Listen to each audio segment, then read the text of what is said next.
Hi everyone, welcome to episode 13 of the Expert League. My name is Cindy Yu and I'm the National Welfare Manager here at Outside the Locker Room. Today we have a special edition of the Expert League around International Friendship Day on July the 30th. And so we know relationships, in particular friendships, can have an enormous impact on our mental health and well-being. So I've invited a very special guest and a really experienced relationship counsellor, Michael Riley from New South Wales, to join me today. Hi, Michael. Thank you for joining us. How are you? I'm good, Cindy. Thank you for having me along today. Thanks for joining. So Michael is a couples and family therapist working in a multitude of capacities, including family and couples counselling, alcohol and addiction, as well as family law, mediation, just to name a few. He's also had years of experience working for Relationships Australia. So a really knowledgeable man here joining us today. We're really appreciative of your time. Firstly, can you tell us a little bit about your professional journey as a counsellor? Yeah, so it like you said, it has crossed quite a few different boundaries. I've done a lot of work within corrections, both in community corrections as well as also in the jails, and working with people with addictions and also a lot of domestic violence challenges. So the men's behaviour change work that we've been doing for a number of years, probably about 10 or 15 years now, has also just been a major part of my work. Great. And yeah, it's really, really important work that you're in. And so we're talking about friendship today. So how is friendship important for our mental health and well-being? Yeah, it's such a great topic. And I know when I was looking at some of the information last night on friendship, it's so broad and there isn't any particular magic bullet that covers every issue. But when we talk about mental health and well-being, the research shows very clearly that if we have social connection, that it predicts long-term well-being and resilience and a greater sense of self-purpose in life. Some of your audience might have come across the Harvard study that it's one of the longest studies ever produced. It's over 80 years on adult development. And this particular study was quite profound because it tracked men and women through a process of over 80 years to see what were the major influences that predicted happiness and well-being. And the short of it was essentially social connection and having an ability to be able to stay connected with people, whether it be in their family environments or in their friendships, that had a major influence on their physical, their emotional, their mental health. So we see even with healthy relationships, whether people are married or single, as long as they are able to build friendships and continue to maintain them, that they'll live a much healthier life. Yeah, really important words there. And human connection is such an integral part of us and a part of our well-being. And so you talk about friendship and how important that is. So what are some characteristics of a good friendship? Well, there's so many, but probably a few that really stand out to me are things like trust, honesty, being courageous, being forgiving. But when we talk about trust, it's such an integral part of friendship that really connects a person to another person, to be able to share your feelings. And in relationships, particularly when we do relationship counselling, often people come in and they want to know the strategies. It's like, well, particularly men, like we're worse at it. It's like, okay, well, tell me what I need to do. What are the tools or the skills that will help me to be able to connect and stay healthy in my relationship? And they're important. The skills and the strategies and the tools are important. But even more importantly is an emotional connection. To be able to connect with a person emotionally. And Sue Johnson does a lot of work in that that space on emotionally connected relationships, and it's based on attachment theories, even from child development. And it's all about being able to feel safe in that environment. So it's not just about feeling cared for and being heard, but it's having the awareness and the safety in knowing that you can be vulnerable with that person and that they've still got your back and that they're hearing what you say. And in friendships, it's such a critical element that we know that that person is connecting with us on an emotional level, because there's different layers of friendships. You know, we can go to work and have friends or colleagues or acquaintances, but if we think of a true close friend, it's someone who we are really able to share on a deeper level. Honesty, like I mentioned a moment ago, is really important as well. To be able to say the things that need to be said, to have that courage to be candid, is absolutely imperative in a strong friendship. But it's also incumbent on us as a good friend to give permission to our friends to be brutally honest. And that's a discipline and a gift that we need to maintain with our friends, to let them know that, hey, I actually want you to be honest with me.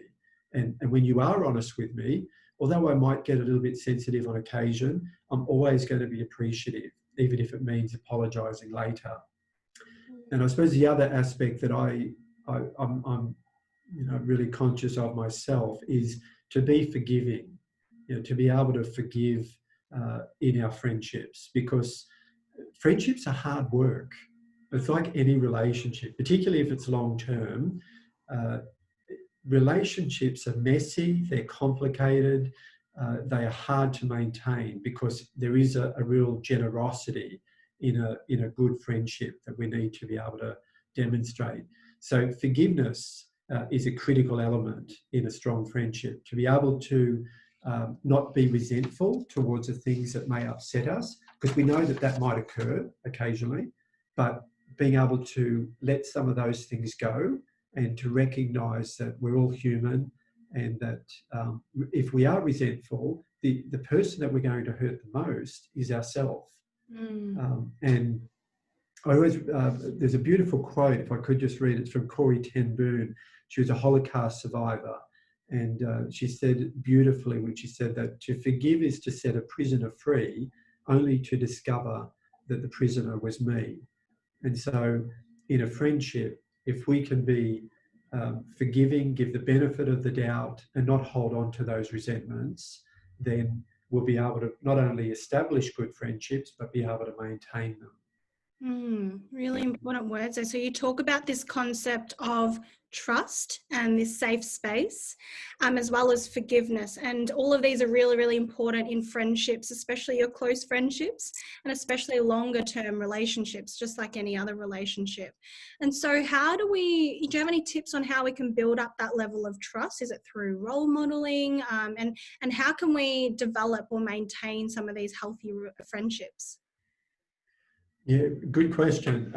And I suppose it's about understanding boundaries. So boundaries and having good self-awareness on our part. So if we have had challenging friendships in the past, and we've had some difficult situations that have maybe left us a little scarred or even potentially traumatized, just to be conscious of treading lightly with new friendships and not oversharing, but walking carefully into that space. So when we talk about being vulnerable, we hear a lot about that. Of course, Brené Brown talks a lot about being vulnerable, but it's also about being safe with ourselves. So taking it carefully, taking it slowly, and also recognizing, I suppose, the other thing that I love to talk about is that in any sort of relationship, there's elements of love that are required. And sometimes we just put it all into that one bracket of love, but there's actually 8 different types of love. Wow. I'm not sure whether you're aware of that yourself, but the one that stands out in friendship is referred to as agape love. And agape love is referred to as an undeserved love. So often we think of agape love with a mother and a child, but it also applies to friendships, because it's about recognizing that in a friendship, there's going to be times where you need to be accommodating and you need to give, even when it's not necessarily deserved. And so if we can look for opportunities and to recognize that, okay, this friendship isn't transactional. It isn't about, well, you give me this and I'll give you that. It's about actually volunteering first and giving first. And then even giving at times where maybe that person doesn't really deserve it, but because you're a good friend, you realize, well, that's what you do for good friends. So it's coming from almost a selfless place, and from that place of love rather than from what you can get in return. Really, really important words. I want that to sink in for everyone. And so there's a concept of emotional intelligence out there. And do you think that that's important for maintaining a good friendship? And can you explain to the audience what emotional intelligence it means? Yes. So emotional intelligence, many would have heard of Daniel Goleman's work and Peter Salovey and many others who have done some incredible work in emotional intelligence and how it's connected to friendships, but actually in all walks of life. When we talk about EI, I like to put it down to two factors, and essentially it's about having social, like self-awareness and social awareness. So knowing what works for me, but also knowing what works for others, and being able to pick up on the cues that are sometimes very subtle that we can actually be in tune with. So emotional intelligence plays a really important part in friendships, because it's about understanding what works for you, what are your strengths and your weaknesses, and being really honest with yourself about that. And also being able to analyse whether you've got the characteristics that are required in friendships. Now, we all have them, but at different times we may need to tweak certain aspects. Do I have a humble disposition? Am I able to recognise when I'm wrong? And do I have the courage and the resilience within myself and the strength to be able to acknowledge that, even publicly? That is something that is really important from an EI perspective, that really develops not only trust, but a stronger connection with that person. And modesty is absolutely critical. And modesty, in the true essence of modesty, it's about knowing your limitations. So not giving, unnecessarily when you don't have the capacity to do so, and to know your limitations personally. Yeah, really important advice there. It's about knowing ourselves and having that self-awareness before we can be a good friend to others. So it's filling our own cup before we can give away some of that energy to other people. So it's really great tips for the audience at home. And so final question would be about around social media. We use social media to display our friendships and amplify our friendships, but is this a useful tool, do you think? I'm not against social media, because we all use it, and I think it has its place, but it also has its vices. And the world of social media, essentially, it's a great communication tool, but I would never describe it as a great friendship tool. Even though we have a lot of friends, LinkedIn via Facebook and Instagram and all the other mediums that are available now, and a great way to keep up to date and to know what's happening with our family and friends, even for people overseas. It's an incredible advantage to be able to keep up to date on that level. But the problem with social media is that issue of comparative analysis that we see happening all the time. People will often look at social media posts and then compare what's going on with my life and then think, well, I'm not doing that, or I don't see as many likes on my Facebook page or my Instagram, or I'm not even seeing some of the photos that are being demonstrated in other people's posts.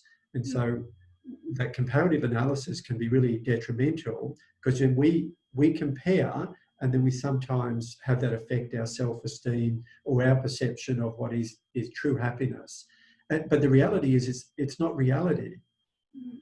The posts that we see aren't necessarily depicting really what's going on. It's only a snapshot of time. It's a very small amount of time. And normally we always put the highlights. So highlights aren't a constant.